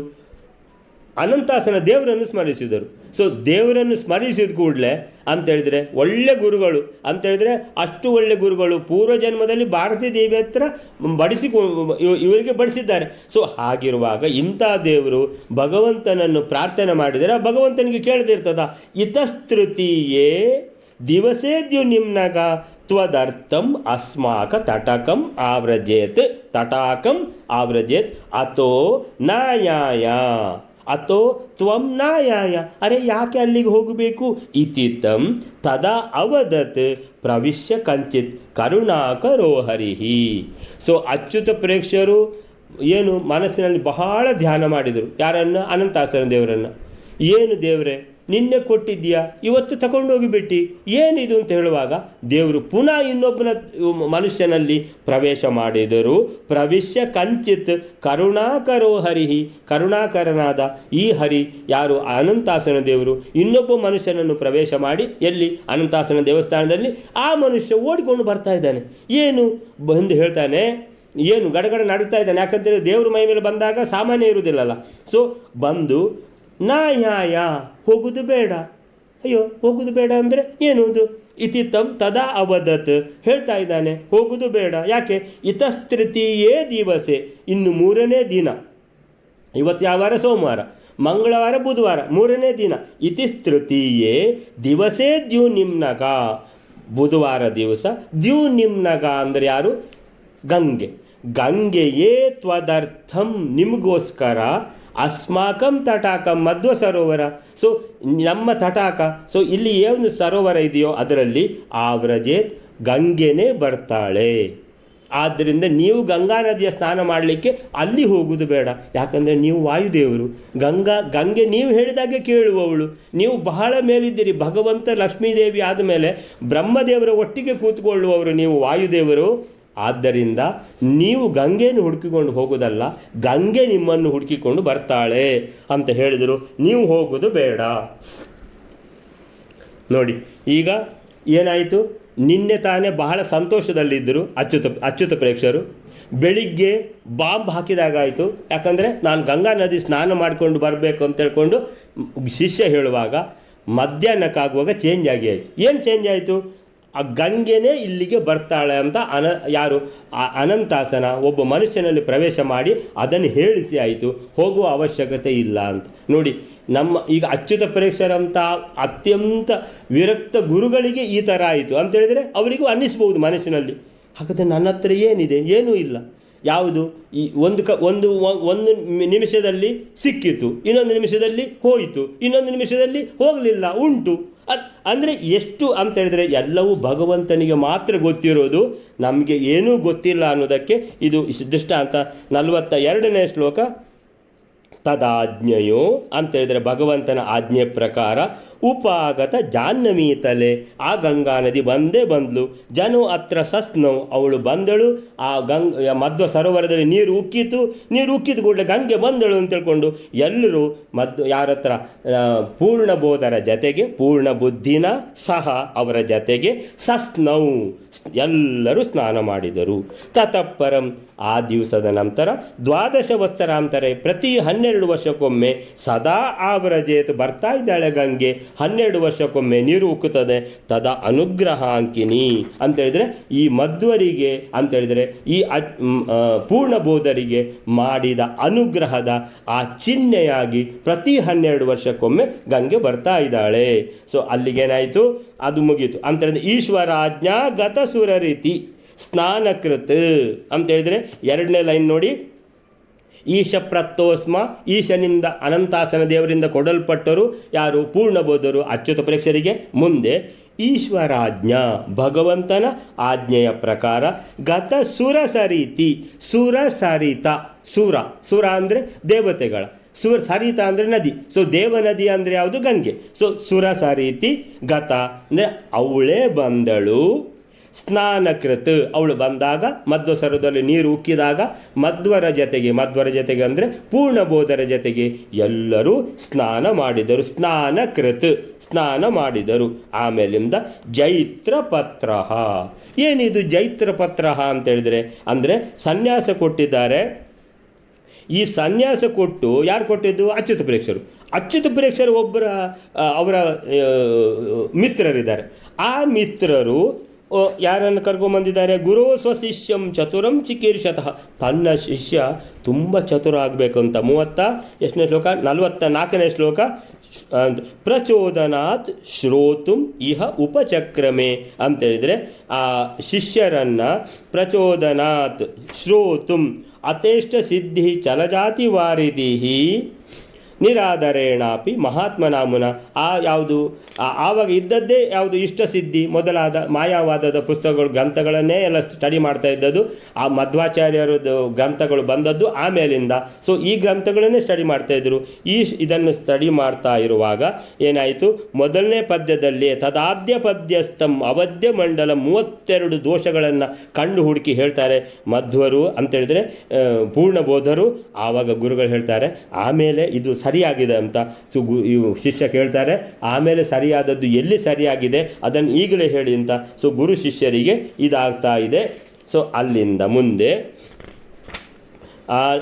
ಮುಂದೆ ಏನಾಯಿತು? ಸೊ ಇದು ಯಾವುದೀಗ? ಜೈತ್ರಪತ್ರ. ಈ ಜೈತ್ರಪತ್ರ ಅನ್ನುವಂಥದ್ದು ವಿಜಯಪತ್ರ ಸಿಕ್ಕಿದೆ ಅನ್ನುವಂಥದ್ದು ಅಂತೇಳಿದರೆ ಆ ಅಚ್ಯುತ ಪ್ರೇಕ್ಷರ ಒಬ್ಬರು ಮಿತ್ರರಿರ್ತಾರೆ, ಅವರು ಕರ್ಕೊಂಡು ಬರ್ತಾರೆ ಅವರ ಶಿಷ್ಯರನ್ನೆಲ್ಲ. ಸೊ ಅಲ್ಲಿ ವಾದ ಎಲ್ಲ ನಡೆದು ಬಿಟ್ಟು ವಾದದಲ್ಲಿ ಪೂರ್ಣಬೋಧರು ಗೆದ್ದು ಮೊದಲ ಟರ್ಮ್ಸ್ ಏನಿತ್ತು ಅಂತೇಳಿದರೆ ಯಾರು ಗೆಲ್ತಾರೋ ಸೋತವರು ಗೆದ್ದವರಿಗೆ ಜೈತ್ರ ಪತ್ರವನ್ನು ಕೊಡಬೇಕಂತ. ಆ ರೀತಿ ಅವರು ಇಲ್ಲಿಂದ ಉಡುಪಿಯಿಂದ ಒಡಿಪು ಅನಂತಾಸನದಿಂದ ಜೈತ್ರ ಪತ್ರ ತಗೊಂಡು ಹೋಗ್ಲಿಕ್ಕಂತ ಬಂದವರು ಅವರೇ ಯಾರಿಗೆ? ಪೂರ್ಣಬೋಧರಿಗೆ ಜೈತ್ರ ಪತ್ರವನ್ನು ಕೊಡಬೇಕಾಯಿತು. ಸೊ ಜೈತ್ರಪತ್ರ ದುಷ್ಪದ್ಯ ಚಿಚ್ಚಲೋಕೆ. ದುಷ್ಪದ್ಯ ಅಂತ ಹೇಳಿದರೆ ಪದ್ಯ ಅಂತ ಹೇಳಿದರೆ ಗ್ರಂಥಗಳಲ್ಲಿ ಇಷ್ಟಸಿದ್ಧಿ ಅಂತ ಈ ಗ್ರಂಥ ಇದೆಯಲ್ಲ. ಸೊ ಯಾವುದಿದು ಶ್ಲೋಕ? ಇಷ್ಟಸಿದ್ಧಿಯ ಶ್ಲೋಕ 40 ಇಷ್ಟಸಿದ್ಧಿ 44ನೇ ಶ್ಲೋಕ. ಇಷ್ಟಸಿದ್ಧಿ ಛಲಜಾತಿ ವಾರಿಧಿ ನಿರಾದರೇಣಾಪಿ ಮಹಾತ್ಮನಾಮುನ ತದಾದ್ಯ ಪದ್ಯ ಅವಧ್ಯಮಂಡಲಂ ತದಾದ್ಯ ಪದ್ಯಸ್ಥಂ ಅವಧ್ಯಮಂಡಲಂ ಯದಾ ಅವದತ್ ಷೋಡಶಕ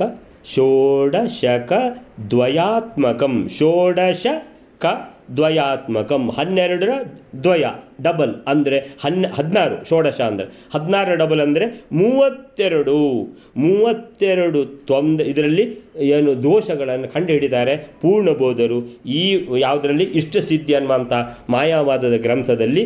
ಸೊ ಅದಕ್ಕೆ ಅಂದರೆ ದುಷ್ಪದ್ಯ ಚಿಚ್ಚಲೋಕೆ ಅಂತೇಳಿದರೆ ಆದ್ಯ ಪದ್ಯಸ್ಥಂ ಅವಧ್ಯ ಮಂಡಲಂ ಸುರುವಿನ ಪದ್ಯದಲ್ಲೇ 32 ದೋಷಗಳನ್ನು ಕಂಡುಹಿಡಿದು ಹೇಳ್ತಾರೆ ಅವರಿಗೆ ಏನಂತ. ಅದಕ್ಕೆ ಗುರುಗಳು ಹೇಳ್ತಾರೆ ಹೌದು ಅದೆಲ್ಲ ಮತ್ತೆ ಪರಿಹಾರ ಆಗಿದೆ ಅಂತ. ಉಪರಿ ಅಪಾಸ್ತಂ ತದಿತಿ ಬ್ರುವತ್ಯಸೌ 45ನೇ ಶ್ಲೋಕ ಆ ಕಡೆಯಿಂದ ಮಾಡ್ತಾ ಇದ್ದೇನೆ, ಈ ಕಡೆಯಿಂದ ದುಷ್ಪದ್ಯ ಚಿಚ್ಚಲೋಕೆ ಅದಕ್ಕೆ ಹೇಳ್ತಾ ಇದ್ದೀನಿ ನೋಡ್ಕೊಳ್ಳಿ. ಸೊ ಉಪರಿ ಅಪಾಸ್ತಂ ತದಿತಿ ಬ್ರುವತ್ಯಸೌ ಅದು ಆಮೇಲೆ ಸರಿಯಾಗಿದೆ. ಗುರೌ ತಮ್ ಊಚೆ ಪ್ರಣಿಗದ್ಯತಾ ಮಿತಿ ಆಮೇಲೆ ಸರಿಯಾಗಿದೆ ಅಂತ ಹೇಳಿದಿರಲ್ಲ, ಎಲ್ಲಿ ಸರಿಯಾಗಿದೆ ಈಗಲೇ ಹೇಳಬೇಕು. ಅದಕ್ಕೆ ಗುರುಗಳಿಗೆ ಬೇಜಾರಾಗಿ ಹೇಳ್ತಾರೆ ಭವತ್ ಪ್ರವಕ್ತೃತ್ವ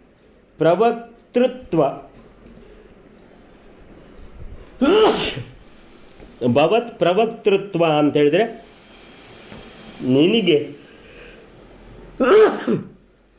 ನಿನಗೆ ಹೇಳಲಿಕ್ಕೆ ನನ್ನಿಂದ ಸಾಧ್ಯ ಇಲ್ಲ ಅಂತ ಗುರುಗಳು ಹೇಳ್ತಾರೆ. ಅಂತ ಹೇಳಿದ್ರೆ ನೀವು ಅಸಾಮಾನ್ಯ ಏನದು ಸರ್ವಜ್ಞಾಚಾರ್ಯರು ನೀವು. ಭವತ್ ಪ್ರವಕ್ತೃತ್ವ ಸಮರ್ಥತಾ ನಮೇ ನನ್ನ ಹತ್ರ ನಿಮ್ಮ ಪ್ರಶ್ನೆಗೆ ಉತ್ತರ ಕೊಡಲಿಕ್ಕೆ ಸಾಮರ್ಥ್ಯ ಇಲ್ಲ. ನೀವು ಆ ಥರ ಪ್ರಶ್ನೆಗೆ ಹೇಳ್ತಾ ಇದ್ದೀರಿ. ನೀವು ಹೇಳಿದಿರಿ ಒಂದು ಸುರುವಿನ ಒಂದು ಶ್ಲೋಕವನ್ನೇ ಹೇಳಿದ್ದೇನೆ ಅಷ್ಟೇ, ಅದರಲ್ಲಿ 32 ದೋಷ ಕಂಡು ಹಿಡಿದು ನೀವು ನನಗೆ ಹೇಳಿದಿರಿ. ಒಂದೇ ಸರಕ್ಕೆ 32 ದೋಷ ಹೇಳಿದರೆ ಹೇಗಪ್ಪ ಉತ್ತರ ಕೊಡೋದು? ಸೊ ಅದು ಆಮೇಲೆ ಸರಿಯಾಗಿದೆ ಅಂತ ಹೇಳಿದರೆ ನೀವು ಒಪ್ಪಿಕೊಳ್ತಾ ಇಲ್ಲ. ಆಮೇಲೆ ಎಲ್ಲಿ ಸರಿಯಾಗಿದೆ, ಹೇಗೆ ಸರಿಯಾಗಿದೆ ಈಗಲೇ ಹೇಳಬೇಕು ಅಂತ ಹೇಳ್ತಾ ಇದ್ದೀರಿ. ನಿಮಗೆ ಹೇಳಲಿಕ್ಕೆ ನನ್ನಿಂದ ಸಾಧ್ಯ ಇಲ್ಲ. ಭವತ್ ಪ್ರವಕ್ತೃತ್ವ ಸಮರ್ಥತಾ ನನ್ನಲ್ಲಿ ಸಾಮರ್ಥ್ಯ ಇಲ್ಲ. ಸ ಕೋಪಮಿತ್ತಂ, ಸ ಕೋಪ ಅಂದರೆ ಕೋಪ ಬಂದಿದೆ ಶಿಷ್ಯನ ಮೇಲೆ. ಗುರುಗಳಿಗೆ ಯಾವಾಗಲೂ ಗೊತ್ತಿಲ್ಲದನ್ನು ಶಿಷ್ಯ ಕೇಳಿದರೆ ಸಿಟ್ಟು ಬರುವಂಥದ್ದೇ. ಸ ಕೋಪಂ ಇತ್ತಂ ಬ್ರುವತಿ ವೃತೀಶ್ವರೇ ಅಪಿ ಇಹ ಮಾಯಾ ಸಮಯೇ. ಈ ಅದ್ವೈತ ಸಿದ್ಧಾಂತ ಏನು ಇದೆ ಅದರಲ್ಲಿ ಪಟೌನಣ ಬಭುವ ದೂಷಣ ಸಂಶಯಾಂಕುರ. ನಾರಾಯಣ ಪಂಡಿತಾಚಾರ್ಯ ಹೇಳ್ತಾರೆ ಅಂತೇಳಿದರೆ ಈಗ ಯಾರು ನನಗೆ ಸಾಮರ್ಥ್ಯ ಇಲ್ಲ ಅಂತೇಳಿದ್ದು ಅಚ್ಯುತ ಪ್ರೇಕ್ಷರು, ಸಾಮಾನ್ಯದ ಗುರುಗಳಲ್ಲ, ಮಹಾಪಂಡಿತರು ಇವರು. ಪಂಡಿತರೇ ತನ್ನ ಶಿಷ್ಯನಿಗೆ ನಿನಗೆ ಹೇಳುವ ಕೆಪಾಸಿಟಿ ನನ್ನ ಹತ್ರ ಇಲ್ಲ ಅಂತ ಹೇಳಿದರೆ ಅಂತರ ಅಷ್ಟು ದೋಷಗಳು ಉಂಟು, ಒಂದು ದೋಷಕ್ಕೂ ಪರಿಹಾರ ಹೇಳಲಿಕ್ಕೆ ಆಗಲಿಲ್ಲ ಅಂತೇಳಿದರೆ ಏನು ಮಾಡಿದರು? ಆಮೇಲೆ ಸರಿಯಾಗಿದೆ ಅಂತ ಹೇಳಿದರು. ಎಲ್ಲಿ ಸರಿಯಾಗಿದೆ ಕೇಳಿದರೆ ಒಂದು ದೋಷಕ್ಕೂ ಎಲ್ಲಿ ಸರಿಯಾಗಿದೆ ಅಂತ ಉತ್ತರ ಇಲ್ಲ ಗುರುಗಳ ಹತ್ರ. ಏನು ಹೇಳ್ತಾರೆ? ಕೋಪದಲ್ಲಿ ಮಾತಾಡಿದ್ದಾರೆ. ಎಲ್ಲಿ ಉತ್ತರ ಇಲ್ವೋ ಅಲ್ಲಿ ಕೋಪ ಮಾತ್ರ ಬರ್ತದೆ ಅಂತೇಳಿದರೆ ನಿನಗೆ ಹೇಳಲಿಕ್ಕೆ ನನ್ನಿಂದ ಸಾಧ್ಯವೇ ಇಲ್ಲ ಅಂತ ಕೋಪದಲ್ಲಿ ಮಾತಾಡಿದ್ದಾರೆ. ಅಂದರೆ ದೇವತೆಗಳು ಹೇಳ್ತಾರೆ ನೋಡಿ, ಈ ಮಾಯಾವಾದ ಬಿದ್ದು ಹೋಗುವಂಥ ಸಂಕೇತಗಳು ಕಾಣ್ತಾ ಇವೆ. ಬಭುವ ದೂಷಣ ಸಂಶಯಾಂಕುರ. ಯಾವುದು? ಮಾಯಾ ಸಮಯೇ. ಈ 1000 ವರ್ಷದಿಂದ ನಡೀತಾ ಬರ್ತಾ ಇತ್ತು. ತಾವು ಹೇಳಿದ್ದೆ ಸರಿ ಅಂತ ಹೇಳ್ತಾ ಇದ್ದರು. ಈಗ ಏನಂತ ಹೇಳಿದರೆ ಪೂರ್ಣ ಪ್ರಜ್ಞರು ಪ್ರಶ್ನೆ ಮಾಡಿದ್ದಾರೆ, ಉತ್ತರ ಕೊಡಿ ಅಂತ. ಉತ್ತರ ಇಲ್ಲ. ಅಂದರೆ ಈ ಸಿದ್ಧಾಂತ ದೋಷಪೂರಿತ ಸಿದ್ಧಾಂತ ಅಂತ ಒಪ್ಪಿಕೊಳ್ಳುವ ಮೊದಲನೇ ಇದು ಶುರುವಾಯಿತು ಅಂತ ದೇವತೆಗಳೆಲ್ಲ ಭಾರಿ ಖುಷಿ ಪಡ್ತಾ ಇದ್ದಾರೆ. ಬುಧೋಭಿಧಾನಂ ಅಂತ ಹೇಳಿದರೆ ಇದರಲ್ಲಿ ಅಷ್ಟೇ ಹೇಳ್ತಾ ಇದ್ದಾರೆ. ಏನಂತ ಹೇಳಿದರೆ ಯಾರಿಗೆ ಸರಿಯಾಗಿ ಗೊತ್ತಿಲ್ವೋ ಅವರು ಇನ್ನೊಬ್ಬರ ಹತ್ರ ಕೇಳಬೇಕು. ಯಾರು ಬುಧರಿದ್ದಾರೆ ಅಂದರೆ ವಿದ್ವಾಂಸರಿದ್ದಾರೆ ಇನ್ನೊಬ್ಬರಿಗೆ ಹೇಳಬೇಕು. ಸೊ ಈ ರೀತಿ ಮುಂದಕ್ಕೆ ಇನ್ನೇನು ಹೇಳ್ತಾರೆ? ದುಷ್ಪದ್ಯ ಚಿಚ್ಛಲೋಕೆ ಅಂತೇಳಿದರೆ ದುಷ್ಪದ್ಯ, ಈ ಮಾಯಾ ಸಿದ್ಧಾಂತದ ಈ ಪದ್ಯಗಳು, ಈ ಸಿದ್ಧಾಂತ ದುಷ್ ಅಂತೇಳಿದರೆ ದೋಷಪೂರಿತವಾದದ್ದು. ದುಷ್ಪದ್ಯತ್ ಚಿಚ್ಛಲೋಕೆ ಚಿನತ್ತಿ ಅಂದರೆ ಇದನ್ನು ನಿರಾಕರಿಸ್ತಾ ಇದ್ದಾರೆ. ಯಾರು ಪೂರ್ಣಬೋಧರು ಶುರು ಮಾಡಿದ್ದಾರೆ ನಿರಾಕರಿಸಲಿಕ್ಕೆ. ಲೋಕೆ ಅಂತೇಳಿದರೆ ಈಗ ಗೊತ್ತಾಗ್ತಾ ಇದೆ ಲೋಕದ ಜನರಿಗೆ, ಅಂದರೆ ಇದು ಸರಿ ಇಲ್ಲ, ದೋಷಪೂರಿತ ಸಿದ್ಧಾಂತ ಅನ್ನುವಂಥದ್ದು ಗೊತ್ತಾಗಲಿಕ್ಕೆ ಶುರುವಾಗಿದೆ. ಪ್ರವಚನ ಚತುರಃ, ಪೂರ್ಣಬೋಧರು ಅಂತೇಳಿದರೆ ಇವರು ಸಿಟ್ಟು ಬಂದು ಗುರುಗಳು ಅವರು ಪ್ರವಚನ ಮಾಡೋದನ್ನು ನಿಲ್ಲಿಸಿಬಿಟ್ರು. ಪ್ರವಚನ ಮಾಡೋದನ್ನು ನಿಲ್ಲಿಸಿಬಿಟ್ಟು ಕೂಡಲೇ ಏನು ಮಾಡಿದರು? ಪೂರ್ಣಬೋಧರ ಹತ್ರ ಎಲ್ಲರೂ ಹೇಳಿದರು, ಅವರು ನಿಲ್ಲಿಸಿಬಿಟ್ರು. ಯಾಕೆ? ನೀವು ಕೇಳಿದ ದೋಷಗಳ ಪರಿಹಾರ ಅವ್ರ ಹತ್ರ ಇಲ್ಲಲ್ಲ, ಅದಕ್ಕೆ ಅವ್ರು ನಿಲ್ಲಿಸಿದರು ಕೋಪದಲ್ಲಿ. ಈಗ ನೀವಿಷ್ಟೆಲ್ಲ ದೋಷ ಹೇಳಿದ್ದೀರಿ ಅಂತ ಹೇಳಿದರೆ ನಿಮಗೂ ಸಹ ತುಂಬ ಜ್ಞಾನ ಇದೆ ಅಂತ ಅರ್ಥ. ಈಗ ನೀವೇ ಪಾಠ ಮಾಡಿ, ಪ್ರವಚನ ಮಾಡಿ ಅಂತ ಯಾರಿಗೆ ಹೇಳಿದರು? ಮಧ್ವರಿಗೆ. ಸೊ ಮಧ್ವರು ಶುರು ಮಾಡಿದರು. ಅಖಂಡಿತೋ 48ನೇ ಶ್ಲೋಕ, ಅಖಂಡಿತ ಉಪನ್ಯಾಸನಂ ಶುರು ಮಾಡಿದ್ದಾರೆ ಪೂರ್ಣಬೋಧರು. ನಿಲ್ಲುವುದೇ ಇಲ್ಲ, ಅಖಂಡಿತ ಉಪನ್ಯಾಸನಂ ಹೇಳ್ತಾ ಹೋಗ್ತಾನೆ ಇದ್ದಾರೆ. ಎಲ್ಲಿ ಶುರುವಾಗಿದೆಯೋ ಜನರಿಗೆ ಆಮೇಲಿಂದ ಟೈಮ್ ಹೋಗಿದ್ದೇ ಗೊತ್ತಿಲ್ಲ. ಅಖಂಡಿತ ಉಪನ್ಯಾಸನಂ ವಿಸಂಶಯಂ. ಅದೇ ಅವರು ಮಾತಾಡುವಾಗ ಎಲ್ಲವೂ ಸಂಶಯಗಳೇ. ಆದರೆ ಯಾವಾಗ ಪೂರ್ಣಬೋಧರು ಶುರು ಮಾಡಿದರೋ ಇವರು ಹೇಳಿದ್ದಕ್ಕೆ ಒಂದು ಕೂಡ ಸಂಶಯ ಇಲ್ಲ ಅಂತೇಳಿದರೆ ಎಲ್ಲ ಸ್ಪಷ್ಟ. ಸಂಪ್ರದಾಯಂ ಕ್ರಮ ಪ್ರಕಾರ ಹೇಳ್ತಾ ಇದ್ದಾರೆ. ಪ್ರವಚೋ ದೃಢೋತ್ತರಂ, ಯಾರಾದರೂ ಪ್ರಶ್ನೆ ಕೇಳಿದರೆ ದೃಢವಾಗಿ ಉತ್ತರಿಸ್ತಾ ಇದ್ದಾರೆ. ಸಮಾಗಮಂ ಶ್ರೋತುಂ ಅಮುಷ್ಯ ಸಾಗ್ರಹ ಅಂತೇಳಿದರೆ ಈ ಪ್ರವಚನ ಕೇಳಲಿಕ್ಕೆ ಎಲ್ಲೆಲ್ಲಿಂದ ಬರಲಿಕ್ಕೆ ಶುರು ಮಾಡಿದರು. ಜನಾಹ ಶ್ರುತಾಢ್ಯಾಹ ಚತುರಾಹ ಬಭೂಷವಃ. ಕೆಲವರು ಶ್ರುತಾಢ್ಯಾಹ, ಶ್ರುತೇನ ಅಂತ ಹೇಳಿದರೆ ಅವರಿಗೆ ಶಾಸ್ತ್ರ ಗೊತ್ತಿದೆ, ಆದರೆ ಅದ್ಯಾರೋ ಪೂರ್ಣಬೋಧರು ಏನೋ ಹೇಳ್ತಾರಂತಲ್ಲ, ಬಹಳ ಸ್ಪೆಷಲಾಗಿ ಹೇಳ್ತಾರಂತಲ್ವ, ಅವ್ರ ಹತ್ರ ಕೇಳಿಬಿಟ್ಟು ಒಂದು ಸಲ ಪುನಃ ನಮ್ಮ ಜ್ಞಾನವನ್ನು ಚುರುಕು ಮಾಡಿಕೊಳ್ಳಬೇಕು. ಚತುರಾಹ, ಒಳ್ಳೆ ವಿದ್ವಾಂಸರು ಕೂಡ ಬಂದಿದ್ದಾರೆ. ಆಮೇಲೆ ಬುಭೂಷವಃ ಅಂತೇಳಿದರೆ ಹೆಚ್ಚಿಗೆ ಗೊತ್ತಿಲ್ಲ, ಆದರೆ ಕೇಳಿ ತಿಳ್ಕೊಳ್ಬೇಕು ಅಂತೇಳಿದ್ರೆ ಭಾಳ ಚೆನ್ನಾಗಿ ಹೇಳ್ತಾರಂತೆ, ಏನು ಡೌಟೇ ಬರುವುದಿಲ್ಲಂತೆ, ಅಂದರೆ ಎಲ್ಲ ಸ್ಪಷ್ಟವಾಗ್ತದಂತೆ ಅಂತ ಎಲ್ಲ ಗೊತ್ತಾಗಿ ಬಹಳಷ್ಟು ಹೀಗೆ ಪ್ರವಚನಗಳು ನಡೀತಾ ಇದ್ದಾವೆ. ಅದಕ್ಕೆ ಹೇಳ್ತಾರೆ ಇಲ್ಲಿ ಪ್ರಮೇಯ ನವಮಾಲಿಕಾದಲ್ಲಿ ಪ್ರವಚನ ಚತುರಃ ಅಂತ ಹೇಳ್ತಾರೆ. ಸೊ ಪ್ರವಚನ ಚತುರರು ಅಂತ ಪ್ರಸಿದ್ಧಿಯಾಗಿ ಆಯಿತು ಯಾರು? ಪೂರ್ಣಬೋಧರು. ಸತ್ಪುರಾಣೇತಿಹಾಸಸ್ಯೋಕ್ತೌ. ಸತ್ಪುರಾಣ ಅಂತೇಳಿದರೆ ಒಳ್ಳೆಯ ಪುರಾಣಗಳು ಯಾವುದು? ಪಂಚರಾತ್ರ, ಮೂಲ ರಾಮಾಯಣ, ಭಾರತ, ಆಮೇಲೆ ಭಾಗವತ ಅಂತೇಳಿದರೆ ಎಷ್ಟೋ ಪುರಾಣಗಳುಂಟು. ಮಾರ್ಕಂಡೇಯ ಪುರಾಣ ಉಂಟು, ಶಿವಪುರಾಣ ಉಂಟು. ಇದರಲ್ಲೆಲ್ಲ ಭಗವಂತ ಏನು ಮಾಡೋದು ಅಂತ ಹೇಳಿದರೆ ಈ ರಾಕ್ಷಸರು, ಈ ದುಷ್ಟರು ಅವರ ಏನಂತೇಳಿದರೆ ಅವರು ಹೀಗೆ ತಿಳ್ಕೊಳ್ಳಿ ಅಂತೇಳಿದರೆ ಶಿವನೇ ಎಲ್ಲಕ್ಕಿಂತ ಉತ್ತಮ, ಭಗವಂತ ಶ್ರೀಹರಿ ಎಲ್ಲರಿಗಿಂತ ಉತ್ತಮ ಅಲ್ಲ, ಯಾರು ಶಿವ ಉಮಾಪತಿಯೇ ಉತ್ತಮ. ಈ ರೀತಿ ಅವರನ್ನು ಏನು ಮಾಡೋದಕ್ಕೆ ಹೇಳ್ತಾರೆ ಅಂತ ಹೇಳಿದರೆ ಅವರ ಮನಸ್ಸನ್ನು ಚಂಚಲ ಮಾಡಲಿಕ್ಕೆ. ಆ ಚಂಚಲಗಳು ಏನಾಗ್ತದೆ? ಭಗವಂತ ಮೇಲಲ್ಲಂತೆ. ಯಾರ ಮೇಲೆ? ಅಲ್ಲ, ಉಮಾಪತಿಯ ಮೇಲಂತೆ. ಉಮಾಪತಿ ಮೇಲೆ ಹಾಗಾದ್ರೆ ನಾವು ಭಗವಂತನಿಗೆ ಯಾಕೆ ಕ್ಯಾರ್ ಮಾಡಬೇಕು? ಸೊ ಭಗವಂತನ ದ್ವೇಷ ಮಾಡಲಿಕ್ಕೆ ಹೋಗ್ತಾರೆ. ದ್ವೇಷ ಮಾಡಲಿಕ್ಕೆ ಹೋದ ಕೂಡಲೇ ಭಗವಂತ ಅವರನ್ನು ಏನು ಮಾಡ್ತಾನೆ? ಸಂಹಾರ ಮಾಡ್ತಾನೆ, ಕಳಿಸ್ತಾನೆ ಅಂಧ ತಮಸ್ಸಿಗೆ. ಸೊ ಇದಕ್ಕೊಂದು ವ್ಯವಸ್ಥೆ ಆಗಬೇಕಲ್ಲ, ಅದಕ್ಕೋಸ್ಕರ ಆ ಎಲ್ಲ ಪುರಾಣಗಳು ಇರುವಂಥದ್ದು. ಸೊ ಅಂತೇಳಿದರೆ ಮಧ್ವಾಚಾರ್ಯರು ಅಂತೇಳಿದರೆ ಪೂರ್ಣಬೋಧರು ಸತ್ತು ಪುರಾಣ, ಒಳ್ಳೆಯ ಪುರಾಣಗಳು, ಇತಿಹಾಸ, ಸತ್ತು ಪುರಾಣ ಇತಿಹಾಸಸ್ಯ ಉಕ್ತವು. ಅವರ ಪ್ರವಚನಗಳಲ್ಲಿ ಪಂಚರಾತ್ರ, ಮೂಲ ರಾಮಾಯಣ, ಮಹಾಭಾರತ ಇವೆಲ್ಲ ಇತಿಹಾಸದಲ್ಲಿ ಬರ್ತದೆ. ಮೂಲ ರಾಮಾಯಣ, ಭಾರತ, ಪಂಚರಾತ್ರ ಇತಿಹಾಸದಲ್ಲಿ. ಪುರಾಣ ಭಾಗವತ ಪುರಾಣ ಅಂದರೆ ಶ್ರೀಕೃಷ್ಣ ಭಗವಂತನ ಕಥೆ ಭಾಗವತ ಪುರಾಣ. ಸೊ ಇಂತಹ ಒಳ್ಳೊಳ್ಳೆ ಪುರಾಣ ಇತಿಹಾಸಗಳನ್ನು ಮಾತ್ರ ಪ್ರವಚನದಲ್ಲಿ ಪ್ರವಚನ ಮಾಡಿದರು. ಮೇಧಾ ಪ್ರದರ್ಶಿ ಅಂತೇಳಿದರೆ ಮೇಧಾ ಪ್ರದರ್ಶಿ ಅದೇ ನಿಗದ್ಯತಾಂ ಗದ್ಯ ಮೇಧಾ ಪ್ರದರ್ಶಿ. ಇದು ಯಾವುದಿದು? ಮುಕುಂದ ಬೋಧೇನ ಮಹಾರಥ ಪ್ರಕಾರ ಪಂಚಶೈ ಭಾಗವತ. ಭಾಗವತ ಒಂದು ಇದ್ಯಾವುದು? ಗುರುಗಳಿಂದ ಪುನಃ ಒಂದು ದಿವಸ ಪುನಃ ಗುರುಗಳು ಭಾಗವತ ಪ್ರವಚನ ಮಾಡ್ತಾ ಇದ್ದಾರೆ. ಸೊ ಗುರುಗಳು ಭಾಗವತ ಪ್ರವಚನ ಮಾಡ್ತಾ ಇದ್ದಾರೆ. ಗುರೋಹ ಉಪಾಂತೆ ಶ್ರವಣೇ ರಥೈದ್ವಿಜೈ 49ನೇದು ಶ್ಲೋಕ. ಸ ಪಂಚಶೈ ಭಾಗವತೆ ಕದಾಚನ. ಭಾಗವತದಲ್ಲಿ ಯಾವುದೇ 5ನೇದ್ದು. ಸೊ ಸ ಪಂಚಶೈ 5 ಮಂದಿ 5 ಭಾಗವತ ಹಿಡ್ಕೊಂಡಿದ್ದಾರೆ, ಬೇರೆ ಬೇರೆ ಪ್ರತಿಗಳು. ಬಹುಪ್ರಕಾರೇ ಲಿಖಿತೇತು ವಾಚಿತೆ ಅಂತೇಳಿದರೆ ಅವು ಒಂದು ಶ್ಲೋಕ ಹೇಳುವಾಗ ಹೇಳೋದು, ಅಯ್ಯೋ ನನ್ನ ಪುಸ್ತಕದಲ್ಲಿ ಈ ಥರ ಇದೆ, ನನ್ನ ಗ್ರಂಥದಲ್ಲಿ ಈ ಥರ ಇದೆ ಅಂತೇಳಿದರೆ ಆವಾಗ ಹೇಳ್ತಾರೆ ಪೂರ್ಣಬೋಧರು, ಈ ಮಧ್ಯದಲ್ಲಿ ಕೂತಿದ್ದಾರಲ್ಲ ಅದು ಸರಿಯಾಗಿದೆ ಅಂತ. ಅದು ವೇದವ್ಯಾಸರು ಯಾವ ಥರ ಬರೆದಿದ್ದಾರೋ, ಯಾವ ಭಾವದಲ್ಲಿ ಆ ಪ್ರಕಾರನೇ ಆ ಲಿಪಿ ಇದೆ, ಬಾಕಿದ್ದೆಲ್ಲ ದೋಷಪೂರಿತ ಇದೆ. ಆದ್ದರಿಂದ ಮಧ್ಯದ್ದು ಯಾರು ಹಿಡ್ಕೊಂಡಿದ್ದಾರೆ ಅದೊಂದು ಪುಸ್ತಕ ಸರಿ ಇದೆ ಅಂತ ಹೇಳಿದ್ರು. ಗುರುಗಳಿಗೆ ಸಿಟ್ಟು ಬಂತು. ಸೊ ಏನಂತೇಳಿದರೆ ಎಲ್ಲದರಲ್ಲಿಯೂ ಗುರುಗಳನ್ನು ಮೀರಿಸ್ತಾ ಇರುವಂಥ ಶಿಷ್ಯ ಅಂತೇಳಿದರೆ ನಿನಗೆ ಹೇಗೆ ಗೊತ್ತಾಯಿತು? ಏನಂತೇಳಿದರೆ ಅದು ಪರಪ್ರಕಾರೇಶು ಅಪಿ ಸಂಭವತ್ಸುತೆ ವಿನಿರ್ಣಯೋ ಅಸ್ಮಿನ್ ಕಥಂ ಇತಿ ಉದೀರಿತೆ. ಈಗ ನೀವು ನಿರ್ಣಯ ಕೊಟ್ರಿ, ವಿನಿರ್ಣಯೋ ಅಸ್ಮಿನ್ ಏನು?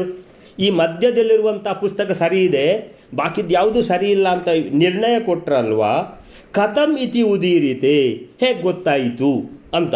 ಮುಕುಂದ ಬೋಧೇನ ಮಹಾಹೃದ್ ಅಬ್ರವೀತ್ ಪ್ರಕಾರಮೇಕಂ ಭಗವತ್ ಕೃತಂ ಸ್ಫುಟಂ. ಪುನಃ ಪೂರ್ಣಬೋಧರು ಹೇಳ್ತಾರೆ ಅದು ಕರೆಕ್ಟಾಗಿ ವೇದವ್ಯಾಸರ ಭಾವದ ಪ್ರಕಾರನೇ ಇರುವಂಥದ್ದು, ಇದು ಸರಿಯಾದ ಪುಸ್ತಕ ಅಂತ. ಅರೆ ಸಿಟ್ಟು ಬಂತು, ಅಷ್ಟು ದೊಡ್ಡ ಜನವ ನಿಗದ್ಯತಾಂ ಗದ್ಯಂ ಇಹೈವ ಪಂಚಮೆ. ಹಾಗಾದರೆ ಪಂಚಮ ಭಾಗ ಯಾವುದು? ಭಾಗವತದ ಪಂಚಮ ಭಾಗ ಯಾವುದು? ನಿಗದ್ಯತಾಂ ಗದ್ಯಂ ಅಂದರೆ ಪಂಚಮ ಸ್ಕಂದ ಅಂತ ಹೆಸರು. ಭಾಗವತದಲ್ಲೆಲ್ಲ ಸ್ಕಂದಗಳು ಬರುವಂಥದ್ದು. ನಿಗದ್ಯತಾಂ ಗದ್ಯಂ ಇಹ ಏವ ಪಂಚಮೆ. ಹಾಗಾದರೆ ಅಷ್ಟೆಲ್ಲ ನೀವು ವೇದವ್ಯಾಸರದ್ದು ಭಾವ ಇದೇ ಅಂತ ತಿಳ್ಕೊಂಡು ಅಷ್ಟು ಸ್ಪಷ್ಟವಾಗಿ ನೀವು ಹೇಳಬೇಕಿದ್ರೆ ಹಾಗಾದರೆ ಇಡೀ ಭಾಗವತ ನಿಮಗೆ ಗೊತ್ತಿರಬೇಕಂತ ಅರ್ಥ. ಆದ್ದರಿಂದ ಇದರ ನೆಕ್ಸ್ಟ್ ಪಂಚಮ ಸ್ಕಂದ ಬಹಳ ಕಷ್ಟದ್ದು ಗದ್ಯ ಅದು. ಸೊ ಅದನ್ನು ಇತಿ ಜಗದ್ಗುರೋಹೋ ವೇತ್ತ ಕೃತಿಸ್ಥಿತಿಂ ಯದಿ ಇತಿ ಬ್ರುವಾಣೆ ನಿಗದ್ಯತಾಂ ಗದ್ಯಂ. ಹೇಳೋಣ ಆಗಲಿ ಗದ್ಯ ಇಹ ಏವ ಪಂಚಮೆ. ಪಂಚಮ ಸ್ಕಂದದ ಭಾಗವತದ ಗದ್ಯವನ್ನು ನೀವು ಹೇಳಿ ನೋಡುವ. ಹೇಳಿಬಿಟ್ಟು ನೀವು ಈಗ ನಮಗೆ ತೋರಿಸಿ ಒಂದು ಸಲ. ಯಾಕಂತೇಳಿದರೆ ನೀವು ವೇದವ್ಯಾಸರ ಭಾವ ನಿಮಗೆ ಗೊತ್ತೇ ಬೇಕಿದ್ದರೆ ಪಂಚಮ ಸ್ಕಂದದ ಅದನ್ನು ಹೇಳಿಬಿಟ್ಟು ವೇದವ್ಯಾಸರ ಭಾವ ಅರ್ಥ ಕೂಡ ಹೇಳಬೇಕು ನೀವು ಅಂತ ಹೇಳಿದರು ಗುರುಗಳು. ಇವರು ಅಶೇಷ ಶಿಷ್ಯೈಷ ತದಾಜ್ಞೆಯ ತದಾ ಪರೀಕ್ಷಣಾಯಾಕ್ಷಿ ಸಮಸ್ತ ಪುಸ್ತಕಂ ಸ ತತ್ರ ಹಂತ್ರ ಏಕತಮೇ ಈಕ್ಷಿತಂ ತ್ಯಜನ್ ತಾವತ್ ಅಧ್ಯಾಯ ನಿಕಾಯಂ ಅಭ್ಯದಾತ್. ಗುರುಗಳು ಹೇಳಿದರು ಶಿಷ್ಯರಿಗೆ, ಎಲ್ಲರೂ ಅಶೇಷ ಶಿಷ್ಯೈಷ, ಪ್ರತಿಯೊಬ್ಬರು ಶಿಷ್ಯರು ಒಬ್ಬರು ಬಿಡದೆ ಏನಂತ ಹೇಳಿದರೆ ನಿಮ್ಮ ಪುಸ್ತಕ ನೋಡಬೇಕು. ಈಗ ಇವರು ಏನು ಹೇಳ್ತಾರೋ, ಯಾವ ಪುಸ್ತಕದಲ್ಲಿ ಇದೆ, ಏನು ಸಂಗತಿ ಅದೆಲ್ಲ ಅಂತೇಳಿದರೆ ಈ ಮಧ್ಯದಲ್ಲಿರುವಂಥದ್ದು ಅದಕ್ಕೆ ಮಾತ್ರ ಟ್ಯಾಲಿ ಆಗ್ತದ, ಅಲ್ಲ ಬಾಕಿದ್ದಕ್ಕೆ ಟ್ಯಾಲಿ ಆಗ್ತದ, ಎಲ್ಲ ನೋಡಬೇಕು. ಅವರು ಏನು ಅಂದರೆ ಎಲ್ಲರೂ ನೀವು ಪರೀಕ್ಷೆ ಮಾಡಬೇಕು, ನಿಮಗೆ ಎಷ್ಟು ಗೊತ್ತಿದೆಯಾ ಅಷ್ಟು. ಈ ಪಂಚಮಸ್ಕಂದ ಆ ಗುರುಗಳಿನ್ನೂ ಹೇಳಿಕೊಡಲಿಲ್ಲ.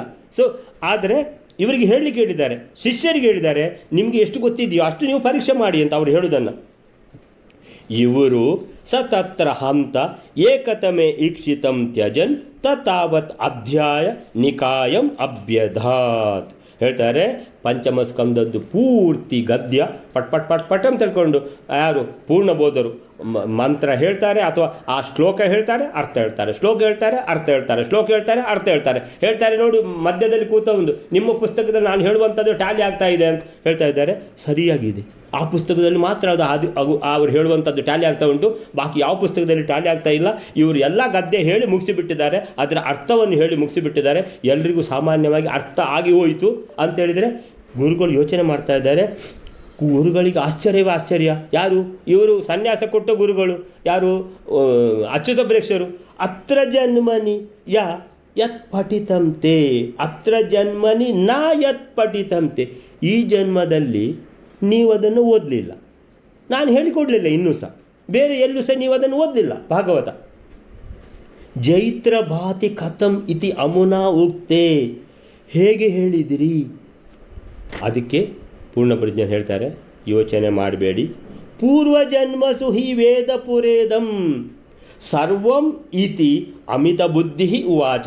ಅಮಿತ ಬುದ್ಧಿ ಅಂದರೆ ಪೂರ್ಣ ಪ್ರಮತಿಯವರು ಪೂರ್ಣಬೋಧರು ಹೇಳ್ತಾರೆ, ಉವಾಚ ಹೇಳಿದರು, ಸರ್ವಂ ಇತಿ, ಇದು ನಾನೆಲ್ಲ ಏನೆಲ್ಲ ಹೇಳಿದ್ದೇನೋ ಇಡೀ ಭಾಗವತ ನನಗೆ ಗೊತ್ತಿದೆ. ಹೇಗೆ? ಪೂರ್ವಜನ್ಮಸು ಹಿ ವೇದ ಪುರೇದಂ, ಇದೆಲ್ಲ ನಾನು ಪೂರ್ವಜನ್ಮದಲ್ಲೇ ಓದಿ ಮುಗಿಸಿ ಆಗಿದೆ. ಆದ್ದರಿಂದ ಈ ಜನ್ಮದಲ್ಲಿ ಓದಿದ್ದು ನೀವು ನೋಡಲಿಲ್ಲಲ್ಲ, ಈ ಜನ್ಮದಲ್ಲಿ ಓದಿಲ್ಲ, ಪೂರ್ವ ಜನ್ಮದಲ್ಲೇ ಇದು ಎಲ್ಲ ಆಗಿ ಹೋಗಿದೆ ನನಗೆ ಪಾಠ. ಗುರುಗಳು ಪುನಃ ತಲೆ ತಿರುಗಿ ಬೀಳೋದೊಂದು ಬಾಕಿ. ಅರೆ ಪೂರ್ವ ಜನ್ಮದ್ದು ಹೇಗೆ ನೆನಪು? ಇದು ಭಾರಿ ಕಷ್ಟ ಆಯ್ತಲ್ಲ ಅಂತೇಳಿದ್ರೆ, ಅಂತಹ ಒಂದು ಬುದ್ಧಿಶಕ್ತಿ ಯಾರ್ದು?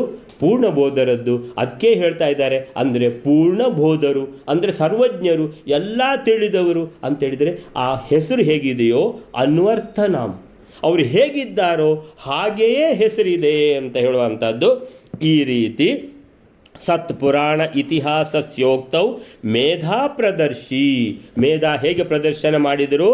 ಈ ರೀತಿ ಭಾಗವತದ ಪಂಚಮ ಸ್ಕಂದವನ್ನು ಹೇಳುವುದು ಮಾತ್ರ ಅಲ್ಲ, ಅರ್ಥ ಹೇಳುವುದು ಮಾತ್ರ ಅಲ್ಲ, ಆಮೇಲೆ ಅವರು ಮಧ್ಯದ ಶಿಷ್ಯ, ನಾನು ಹೇಳುವಂಥದ್ದೆಲ್ಲ ಟ್ಯಾಲಿ ಆಯಿತಾ? ಎಲ್ಲ ಟ್ಯಾಲಿ ಆಗಿದೆ ಅಂತೇಳಿದರೆ ಮೊದಲು ಹೇಳಿದ್ದು ಸರಿ ಅಲ್ವಾ? ಅಂದರೆ ಆ ಮಧ್ಯದ ಹುಡುಗ ಹಿಡ್ಕೊಂಡಿರುವ ಪುಸ್ತಕದಲ್ಲಿ ಮಾತ್ರ ವೇದವ್ಯಾಸರು ಏನು ಹೇಳಿದ್ದಾರೋ ಅದು ಸರಿಯಾಗಿದೆ, ಉಳಿದ ಯಾವ ಗ್ರಂಥಗಳು ಅದೆಲ್ಲ ಕೈಯಲ್ಲಿ ಬರ್ತದಲ್ಲ, ಸೊ ಉಳಿದ ಗ್ರಂಥಗಳು ಸರಿ ಇಲ್ಲ ಅಂತ ಹೇಳಿದ್ದು ಅದು ಕರೆಕ್ಟಾಗಿದೆ. ಅವರು ಹೇಳುವುದಕ್ಕೂ ಈ ಪುಸ್ತಕದಲ್ಲಿ ಇರುವುದಕ್ಕೂ ಎಲ್ಲ ಸರಿಯಾಗಿದೆ, ಸರಿಯಾಗಿ ಅರ್ಥ ಹೇಳಿದ್ದಾರೆ, ಎಲ್ರಿಗೂ ಆಶ್ಚರ್ಯ ಆಗಿದೆ. ಕೇಳಿದ್ದಕ್ಕೆ ಹೇಳಿದ್ದಾರೆ, ಇದೆಲ್ಲ ಪೂರ್ವಜನ್ಮದಲ್ಲೇ ಕಲ್ತದ್ದು, ಅಂದರೆ ನನಗೆ ಮರೆಯುವುದು ಅಂತ ಇಲ್ಲ. ಸೊ ಯಾರಿಗೆ? ವಾಯುದೇವರಿಗೆ ಮರೆಯುವಂತಲೇ ಇಲ್ಲ.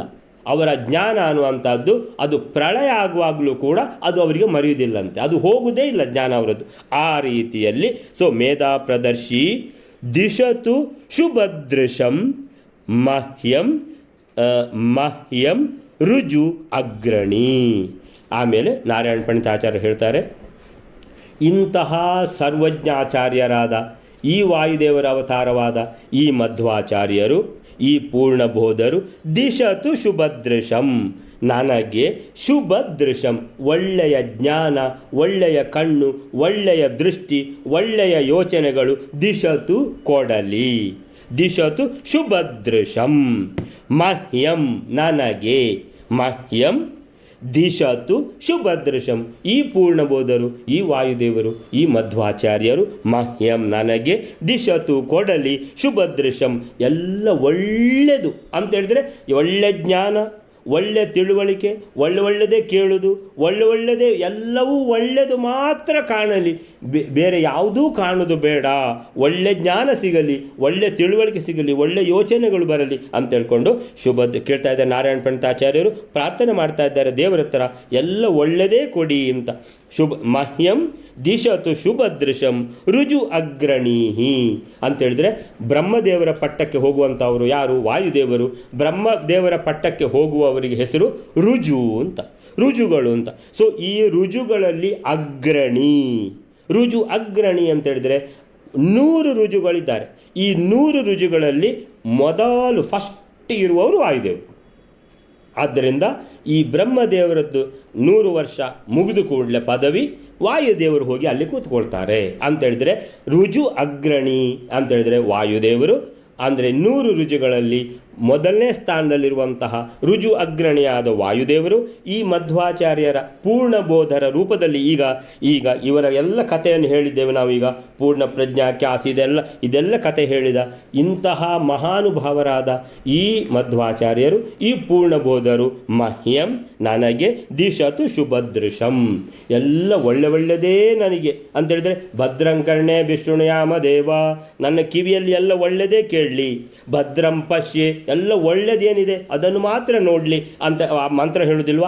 ಆ ಥರ ಪ್ರತಿಯೊಂದು ಮಂಗಲವಾದ ಜ್ಞಾನ, ಮಂಗಲವಾದ ಅದನ್ನೇ ಕೇಳುವಂಥದ್ದು, ಮಂಗಲವಾದನ್ನೇ ನೋಡುವಂಥದ್ದು, ಮಂಗಲವಾದನ್ನೇ ಮಾಡುವಂಥದ್ದು ಈ ರೀತಿ ಆಗಲಿ. ಈ ರೀತಿ ನಮಗೆ ಪ್ರಾರ್ಥನೆ ಮಾಡಿದ್ದಕ್ಕೆ ನಮಗೆ ಅನುಗ್ರಹ ಆಗಲಿ. ದಿಶತು ಈ ಅನುಗ್ರಹ ಕೊಡಲ್ಪಡಲಿ ದೇವರಿಂದ ಅಂತ ಪ್ರಾರ್ಥನೆ ಮಾಡ್ತಾ ಈ 8ನೇ ಶ್ಲೋಕ ಮುಗಿಸ್ತಾ ಇದ್ದಾರೆ. ಸೊ ಕೃಷ್ಣಾರ್ಪಣ.